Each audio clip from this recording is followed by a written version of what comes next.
seen a lot of change, been through a lot of pain. Some things are not the same as they were a year ago. 안녕하세요. 보통날의 안녕입니다. 크리스마스 잘 보내셨나요? 저는 크리스마스 이브에 오랜만에 외출을 했습니다. 이벤트를 즐기기 위해서 외출을 한 건 아니었고요. 병원 예약일이 24일에 잡혀 있어가지고 병원에 진료를 받고 왔습니다. 가끔 제가 영상으로 병원 공간을 담은 적이 있었는데요. 그동안 어디라고 말씀을 드린 적이 없었어요. 이 갬성이 있는 이 공간은 정신과 병원입니다. 병원 같지 않은 인테리어가 정말 마음에 드는데요. 특히 여기에 이 어항을 좋아해가지고 기다리는 시간에 여기 물고기들을 구경하면서 물소리를 듣게 되면 마음이 좀 더 차분해지는 것 같아요.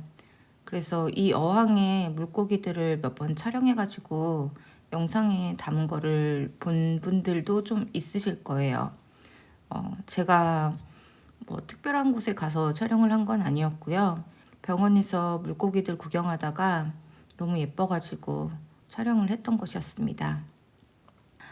진료를 마치고 쇼핑을 가려고 마음을 먹었어요. 오랜만에 밖에 나왔으니까 필요한 물건들도 좀 사가지고 들어가려고 합니다. 사실 대파가 똑 떨어져가지고 야채 가게로 왔습니다. 다른 것들은 대부분 온라인으로 주문을 하는데 야채를 싸게 파는 가게를 발견해가지고 밖에 나오게 되면은 들러서 야채를 좀 사가지고 들어가거든요. 그리고 오다가 장을 보고 왔거든요. 애호박 하나, 애호박 맞나? 그리고 단호박 2개에 하나에 500원. 2개 샀고요. 그리고 레몬 5개에 1,000원. 그래가지고 레몬청 담가가지고 요즘에 티를 많이 먹는데 티에다가 레몬청 같이 넣어서 먹으려고 샀어요. 5개. 되게 조그만데 5개에 1,000원이면 괜찮은 것 같았고 샀고, 청양고추는 이만큼 3,000원. 사실은 대파가 없어가지고 장보러 갔는데 대파 하나에, 요즘에는 대파가 그래도 좀 싼 것 같아요. 대파 2,000원. 얘는 가격이 안 오른 것 같은데 제일 많이 오른 게 애호박인 것 같아요. 1,500원. 그리고 얘가 제일 비싼데 버섯, 표고버섯, 요만큼에 4,000원 주고 샀어요. 얘는 좀 보관이 오래돼도 되는 것 같아가지고 표고버섯 된장찌개 먹고 싶어가지고 이거랑 이렇게 샀고요. 그리고 단호박은 단호박 스프 만들어 보려고, 겨울이니까. 그래서 이렇게 샀어요. 과메기 먹고 싶어가지고 과메기를 주문했거든요. 근데 이거를 주문을 잘못해가지고 이게 야채 세트를 같이 파는데 제가 보니까 이거 과메기 하나만 주문을 했더라고요.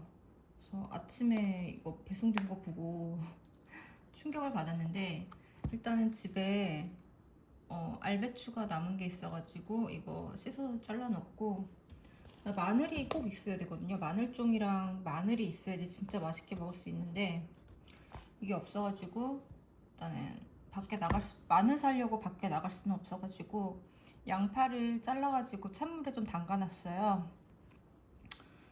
그리고 미역 같은 게 같이 있으면 진짜 맛있는데 일단 미역은 구할 수 없어서 이거는 패스하고, 초고추장 만들고, 그리고 과메기 자르고, 김은 김밥용 김이 집에 남은 게 있어가지고 그거랑 해서 먹으면 될 것 같아요.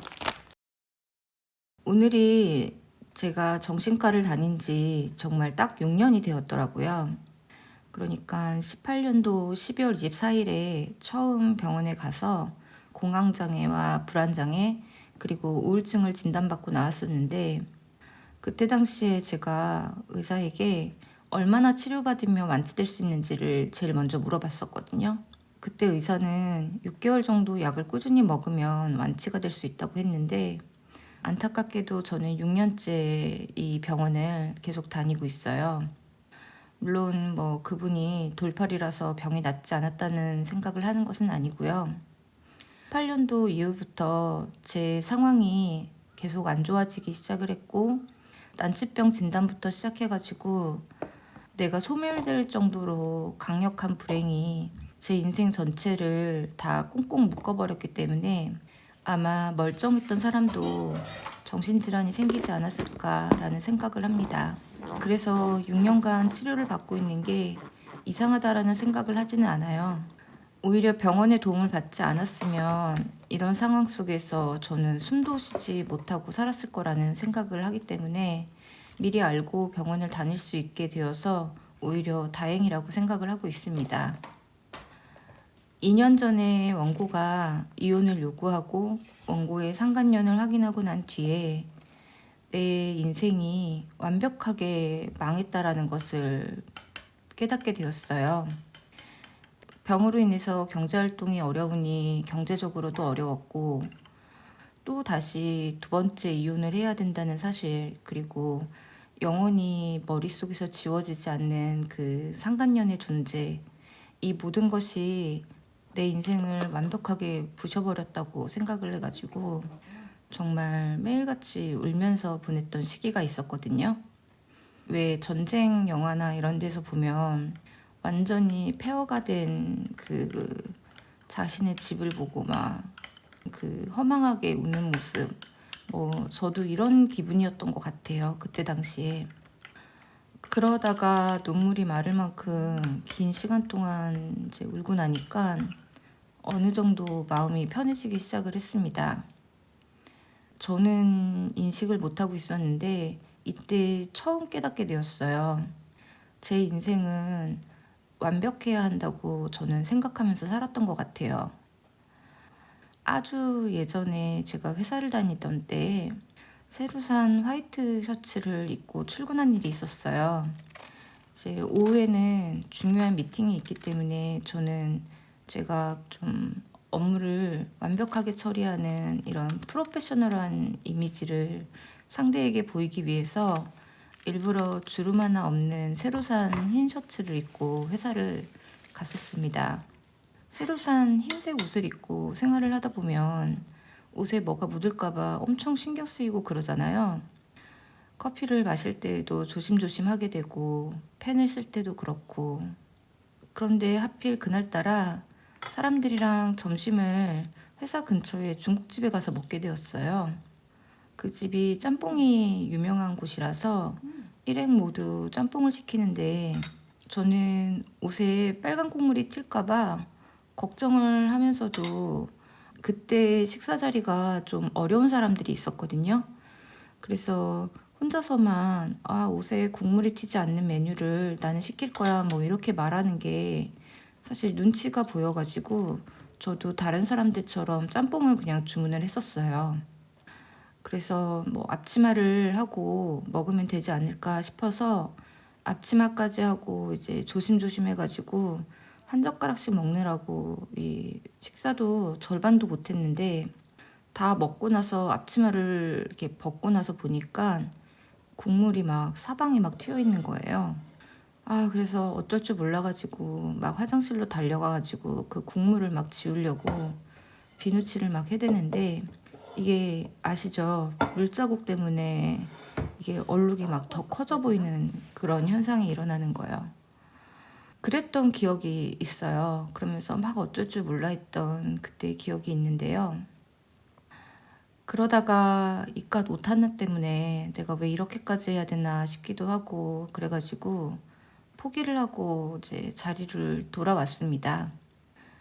흰 옷을 깨끗하게 유지해가지고 완벽해 보여야 된다는 생각을 버리고 나니까 행동 자체가 너무 편해지기 시작했어요. 모든 것이 망쳐지고 난 뒤에 울고 나서 옛날에 제가 깨끗한 흰 옷을 완벽하게 유지하려고 애쓰던 모습이 떠올랐어요. 내 인생도 그 흰 셔츠처럼 완전한 모습을 갖춰야 된다라고 저는 생각하고 있었고, 그래서 살 얼음 위를 걷는 사람처럼 불안에 시달리면서 한 걸음 한 걸음을 이렇게 불안불안하게 이렇게 내딛었던 것 같아요. 실패를 이전에 경험을 해봤기 때문에 더 이상 실패를 하고 싶지 않았고, 모든 것을 만회하려는 것처럼 이제는 더 이상은 나는 실패를 용납할 수 없다, 이런 생각을 하고 있었거든요. 그래서 나는 이제부터는 완전한 삶을 살아야 돼, 막 이런 생각으로 나를 올가매고 있었던 것 같아요. 내가 그 짬뽕 국물을 옷에 튀기지 않으려고 앞치마를 두르고 면을 한 가닥씩 먹었지만, 나도 모르는 사이에 앞치마가 가리지 못한 사이로 쬐금한 국물들이 막 튈 수 있는 것처럼 내 인생도 마찬가지였어요. 완전함을 추구하던 삶이 모두 파괴되고 나서 그 파괴된 삶을 받아들이고 나니까 마음이 오히려 편해지더라고요. 더 이상 흰 셔츠를 눈이 보시도록 깨끗하게 유지하지 않아도 괜찮았고, 뭐든 마음대로 해도 된다는 생각에 오히려 자유로움을 느꼈어요. 완전한 삶과 성공적인 모습을 갖고 싶었던 것은 내가 스스로 만족을 하기 위한 것도 있겠지만, 저는 생각해보면 다른 사람들에게 그렇게 보여주고 싶었던 것이 더 컸다고 생각을 해요. 깨끗한 흰 셔츠를 입은 내 모습이 만족스럽기도 하겠지만, 타인에게 프로페셔널해 보이는 게 더 중요하다고 생각했던 것과 같았던 것 같아요. 유난히 저는 어린 시절부터 실패가 많았어요. 다른 형제들에 비해서. 그래서 부모님의 마음을 아프게 해드렸던 적도 정말 많았고요. 다시는 실패하는 모습을 부모님께 보여드리고 싶지 않다.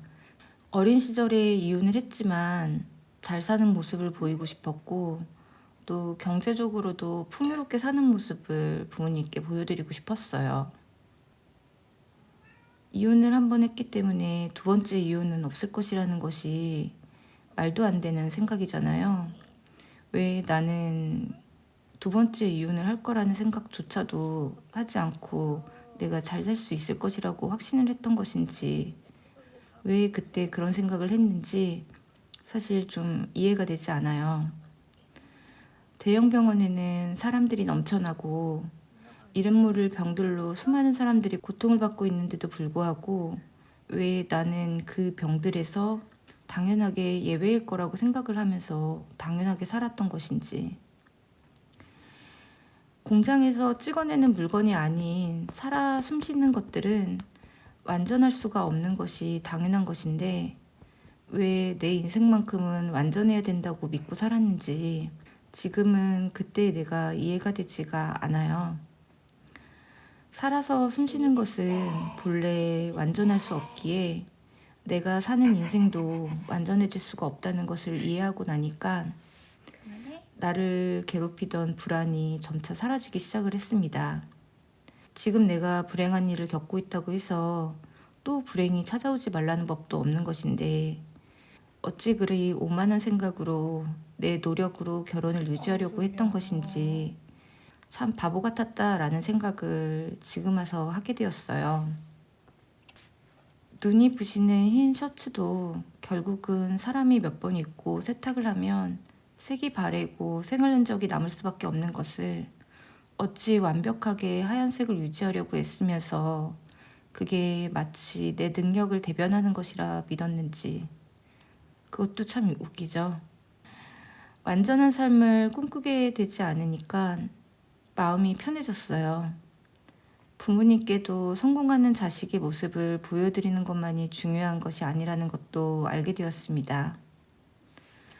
부모님은 내가 성공했을 때도 기뻐하셨지만 모든 것이 다 망쳐져 버린 상황 속에서도 제가 조금씩 몸을 일으켜 세우는 것을 보는 것만으로도 기뻐하셨어요.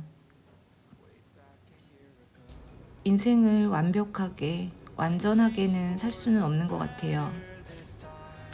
그래서 그 부분을 받아들이고 나니까 그냥 편안하게 살면서 어려운 일이 나에게 생기면 최선을 다해서 길을 찾아보면 되는 것이고, 기쁜 일이 있으면 마음껏 크게 웃으면서 행복을 느끼면서 살면 되는 것인데, 저는 사는 것을 너무 어렵게 생각했던 것 같습니다.